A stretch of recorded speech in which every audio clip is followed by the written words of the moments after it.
that is a real component of what gaming is, right? So if kids are impressionable, then it makes sense that games can affect kids. Right? Right. So what we then need to do is identify what we're really talking about. And I did that in an editorial that I posted yesterday as well. Like, this notion that games are for kids, I think, is outdated and old. Like, we talked about how when we were growing up, there was, the NES and the Super NES and these games, Mario and Zelda and whatnot. Those were clearly marketed towards kids. And things have changed. I mean, in 2013, there's so many different types of games, and I think there's very clear distinctions between games like Grand Theft Auto and a game like Angry Birds. And I think it is important for us to reinforce that and to bring that back to the center of the discussion when we are talking about that, because there's more to it than just saying kids see something and they think it's cool, so what's going to stop them from doing that? And we need to begin asking. All right, what's up? What's going on?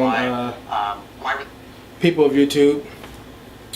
It's your boy Deep Sidebot, the Universal Gamer, here playing some Xbox 360, trying to find me a matching size singularity, so I can get me some achievements.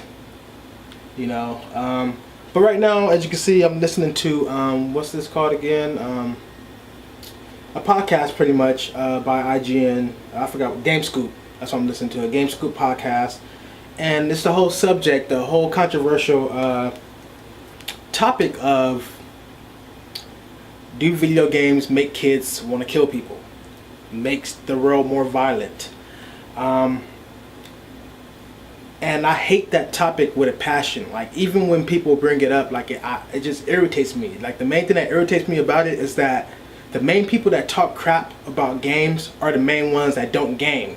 They don't understand that games are not just the gameplay. They just think about the gameplay. They don't understand that games have stories to them. Like, one of the guys from the podcast has said, made a good point. I didn't even think about this, but like he said that people don't understand, like, they get it misconstrued or whatever, by thinking that you're causing violence for a bad reason. Most of the time, like he said, 90% of the time when you're playing a shooter game or something like that, you're causing violence towards somebody that's trying to do some harm. So you're actually trying to help people inside the game, but they don't look at it that way.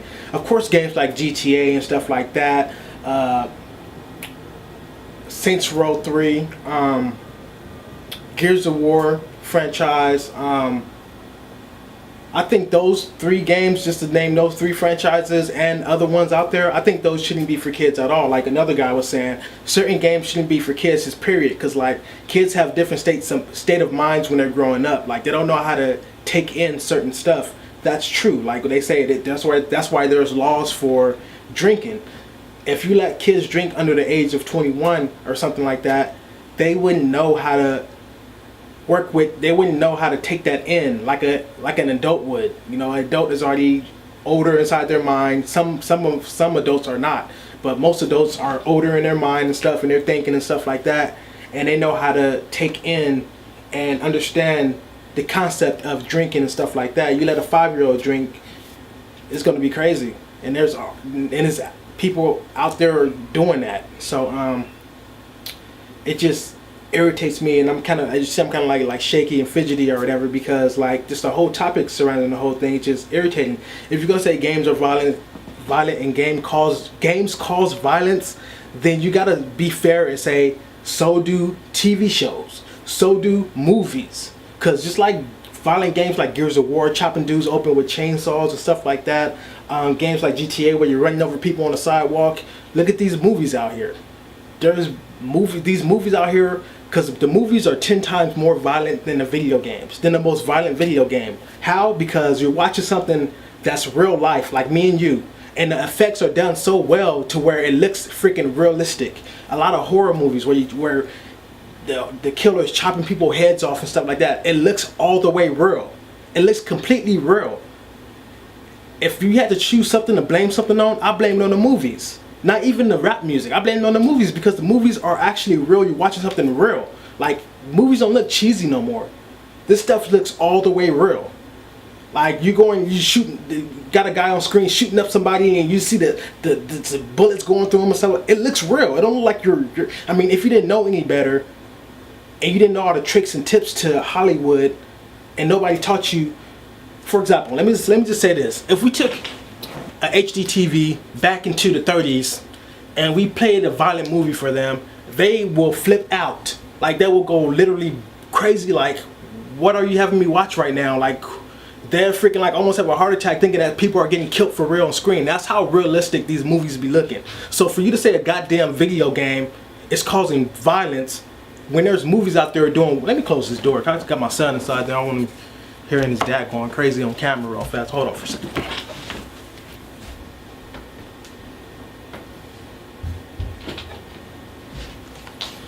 Alright, so when you see, like I said, I get mad about this. Like, when you say it's a video game that's causing the stuff, now, it is a thin line between that, because games originally is targeted towards kids. So like one of the guys on the podcast say, games are targeted towards kids, so that's why people blame it on the games and not the movies or even the music, you know, because, you know, but at the same time, movies have its ratings, games have its ratings, movies are rated R, games are rated M for mature, but like another guy said in the podcast though, that which made sense, some adults don't understand it. They don't understand the difference between M and T and E or whatever.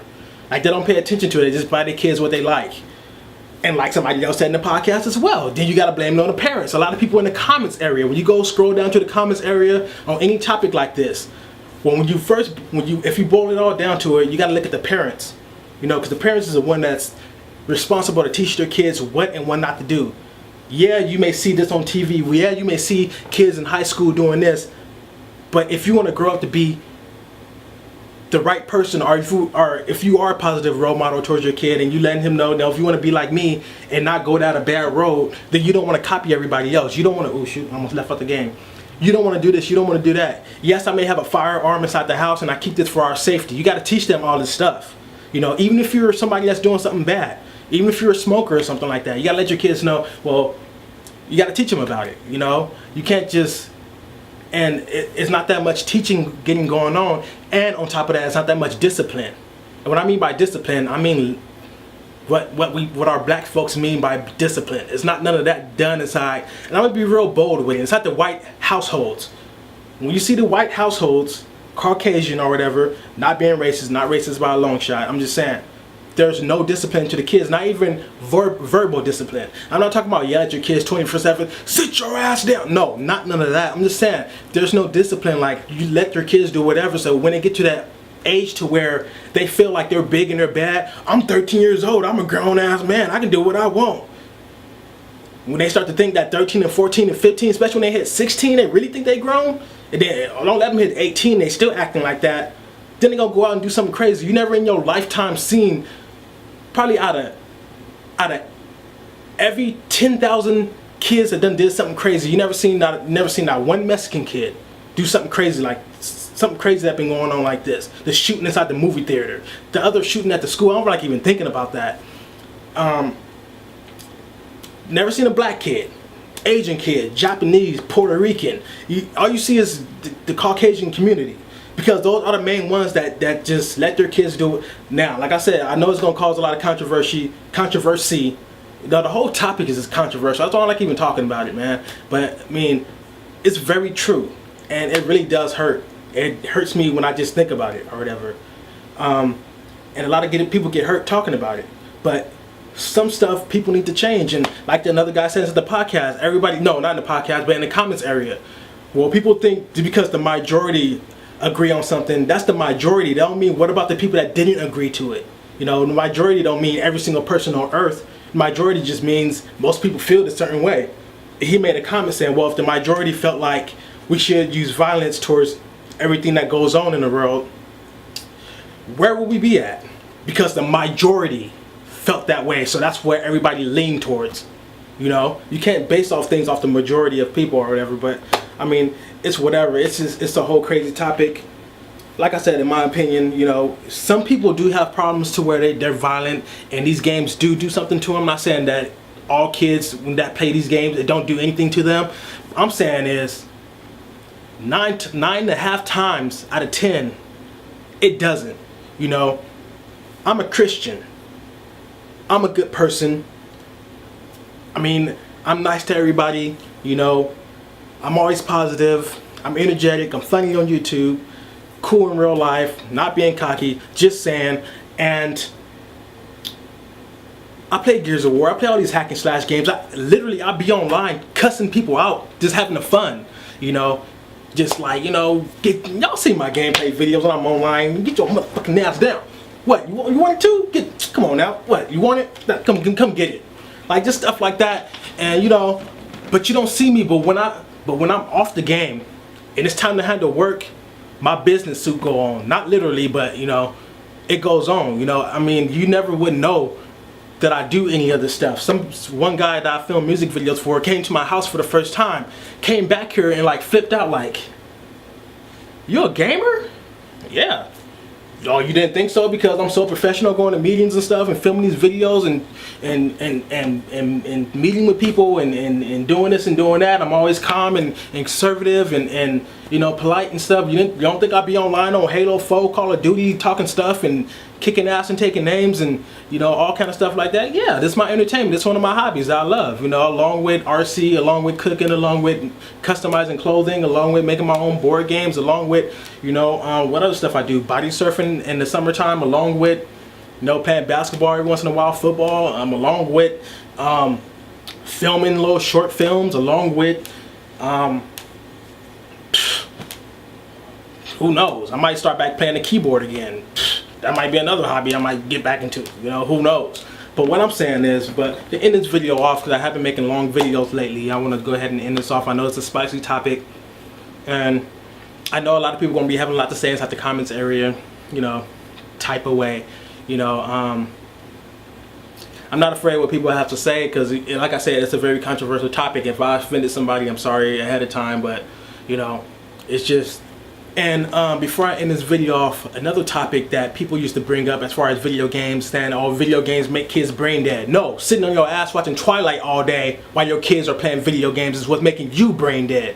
You know, video games don't make kids brain dead. I mean, it may take away some of their social life if they're addicted to it, if they're be on games 24/7. And this is gonna hurt some people too, but I'm gonna say it. If you one of these people that cry about your rank, cry about your KD score, and be friends with certain people, and don't be friends with certain people because you don't like playing with people that don't keep their KD up, because you're the kind of person that's your life, you know, and that's all you care about, and you care about your freaking games more than you care about your own kids probably, and your own personal life and people in your life.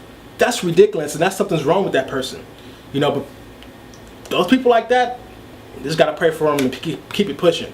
But, you know, that's the kind of people that's on the verge of being brain dead. Like, they just don't do nothing else. It just, even if they do something else, like, it's crazy. But you know, the average gamer, the average hardcore gamer, core gamer, casual gamer, we get on these games. I mean, games, like I said inside my Gamers 2 cast, people ask me, did I have proof that this stuff does this? Are you stupid? Do you know what an IQ test is? IQ test is pretty much like solving a puzzle.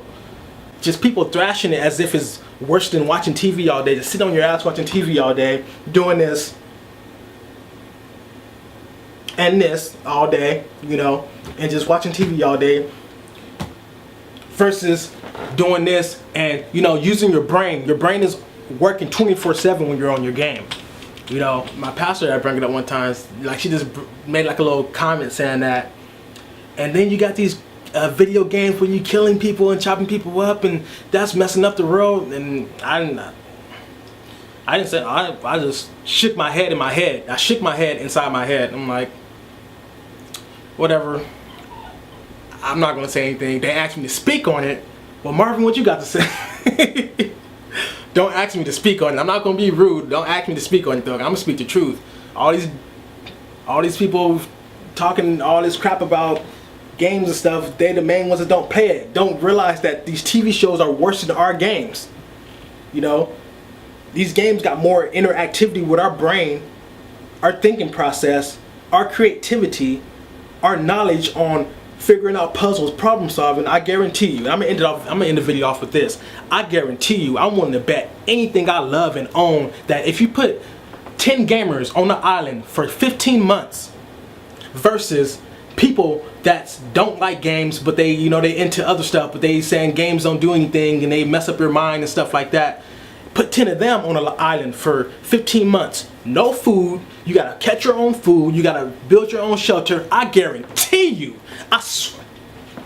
I guarantee you the gamers will whoop that ass. We have a freaking mansion built out of bamboo, all kind of sinks and faucets and stuff made out of freaking wood and all that kind of stuff. And then we go look at what they got. They don't know what the heck they're doing. They got leaves and stuff falling down. And they still in this caving in. They trying to figure out how the hell are we stranded on the island with you guys, but you guys got a goddamn elevator and we can't even build a freaking roof. Because gamers are super smart. And I'm gonna leave it at that. Peace.